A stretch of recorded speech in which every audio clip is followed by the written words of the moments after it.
ऐसा मानना है कि लोकतंत्र में जनता राम है। वैसे भी हमारे समाज में एक परंपरा है जनता को जनार्दन कहने की, गांव को राम कहने की। और ऐतिहासिक परिणामों से हम देखेंगे तो पहला प्रतिनिधि भरत था जिसको राम ने अपना प्रतिनिधि बनाया था।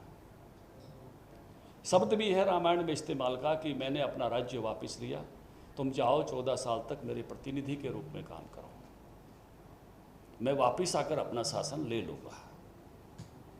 भरत मिलाप के समय चित्रकूट में ये वार्ता है। अब 5-5 वर्षों के लिए जनता अपना प्रतिनिधि चुनती है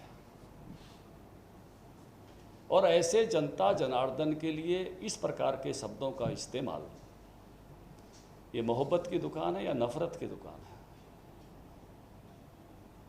बोर्ड मोहब्बत की दुकान का है, माल नफरत की दुकान का है। मैंने तो अपने वक्तव्य में यही कहा जब आप लोगों ने पूछा कि जाको मैं दारुण दुख देऊं ताकि मति पहले हर ले। शायद उनकी मति हर ली है, उन पर परिसंगत का असर हो गया है, सोबते असर। कहीं पार्लियामेंट में बोलते हुए शब्दों का इस प्रकार का इस्तेमाल कि भारत माता मर गई है, भारत माता अजर अमर अविनाशी है। 140 करोड़ भारतीय के हर एक के हृदय में भारत माता बसती है। यूनान, रोमा, मिस्र सब मिट गए जहाँ से कि कोई बात है कि हस्ती मिटती नहीं। हम घायल हो सकते हैं, पीड़ित हो सकते हैं, दर्द में हो सकते हैं, लेकिन अमरत्व है भारत माता का। तो इस तरह की शब्दावली वहाँ हमने पार्लियामेंट में देखी, यहाँ कुरुक्षेत्र में इस प्रकार की शब्दावली देखी।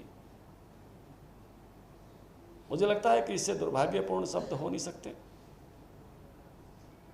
और ये बीजेपी को नहीं कहा, केवल जन को कहा है, जनार्दन को कहा है, जनरूपी जनार्दन को कहा है। और मुझे लगता है कि जनता ऐसे वक्तव्य देने वालों को कभी माफ़ करेगी। जनता सब कुछ बर्दाश्त करती है, लेकिन इस प्रकार के, क्योंकि लोकतंत्र में इस प्रकार के वक्तव्यों को कभी माफ़ नहीं किया जाता।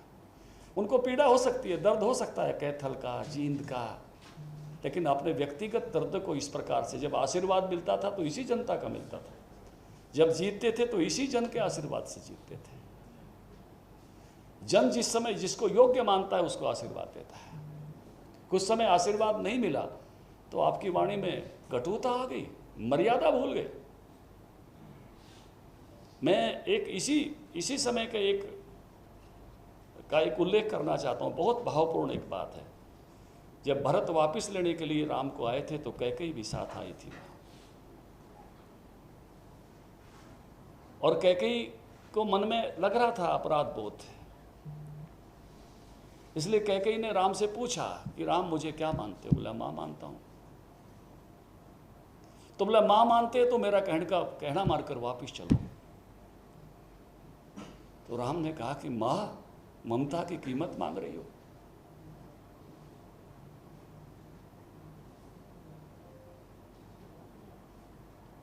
समझने की बात है।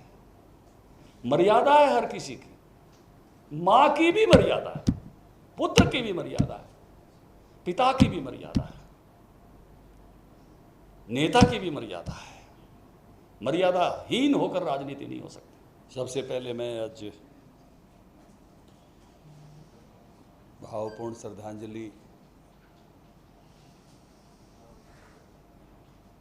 पूर्व प्रधानमंत्री भारत रत्न श्रद्धेय अटल बिहारी वाजपेयी जी को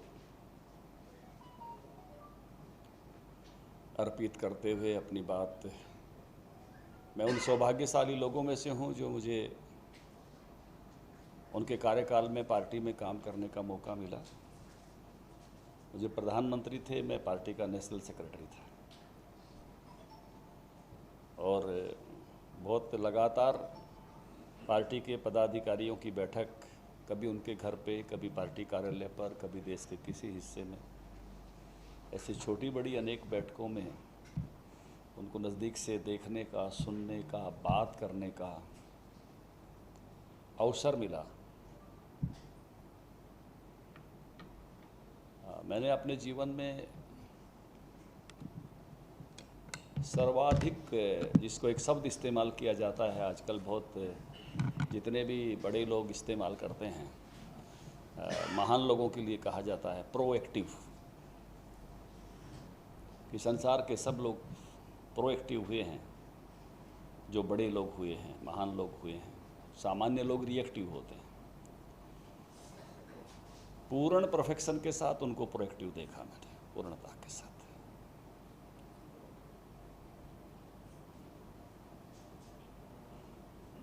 उनके बारे में कोई ये नहीं कह सकता था उन्होंने क्या कहा।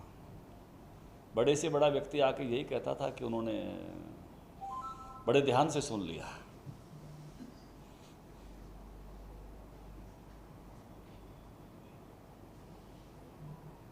और ये प्रोएक्टिव होने के लिए सबसे बड़ी बात होती है।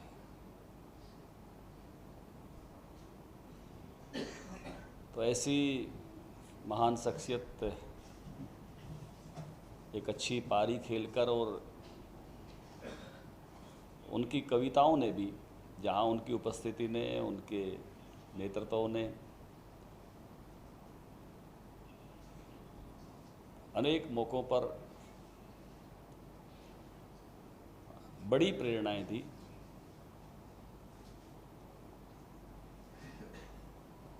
ऐसे उनकी कविताएं भी सदैव प्रेरित करती हैं। हार नहीं मानूंगा, रार नहीं ठानूंगा, काल के कपाल पर लिखता हूँ मिटाता हूँ, गीत नया गाता हूँ। आज भी हम सब कार्यकर्ताओं के लिए एक प्रेरणादायी पंक्ति है, छोटे मन से कोई बड़ा नहीं होता, टूटे मन से कोई खड़ा नहीं होता। एक सपना टूटे तो दूजा गढ़े है। विधायकों की ड्यूटी लगी है, बाकी राज्यों की भी लगी है। एक एक विधानसभा में एक एक सप्ताह का समय लगाएंगे। कुछ दूसरे राज्यों के लोग जाएंगे, हमारे जो में राजस्थान आया है। नहीं, सामान्यतः अभी मेरी जानकारी है कि एक एक विधानसभा एक एक को देखने के लिए मिलेगी सप्ताह भर का समय। हमने भी पार्टी में यहाँ एक अल्पकालीन विस्तारक योजना बनाई है।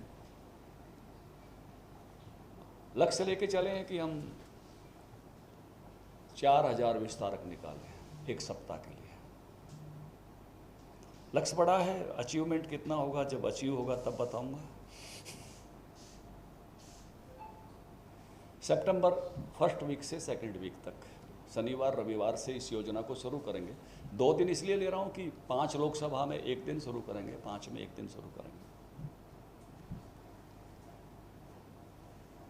इंटर डिस्ट्रिक्ट भेजेंगे लेकिन लोकसभा के अंदर रखेंगे।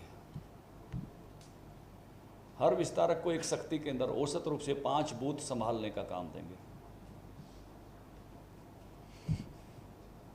जो हमारा ये काम चल रहा है पन्ना प्रमुख का, इन सबको मिलना, जहाँ हो गया है उनको भी मिलना, जहाँ नहीं हुआ है वहाँ होने में मदद करना, जहाँ पोर्टल पर चढ़े हैं उनको मिलना, जहाँ नहीं चढ़े हैं वहाँ चढ़ने में मदद करना।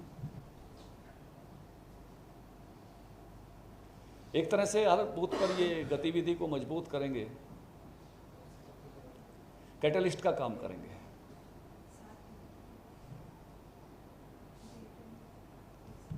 स्थानीय कार्यकर्ता इनके साथ लग के वहाँ एक बड़ी योजना हमने रखी है। तो इसमें हम कहाँ तक पहुँचते हैं वो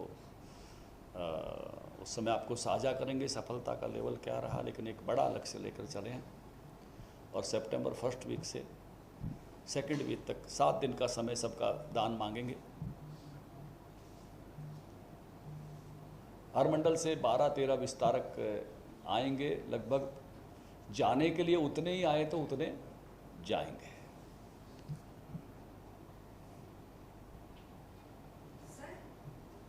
एक दिन की इनकी ट्रेनिंग रहेगी और उसके बाद जो है 6 दिन ये फील्ड में रहेंगे।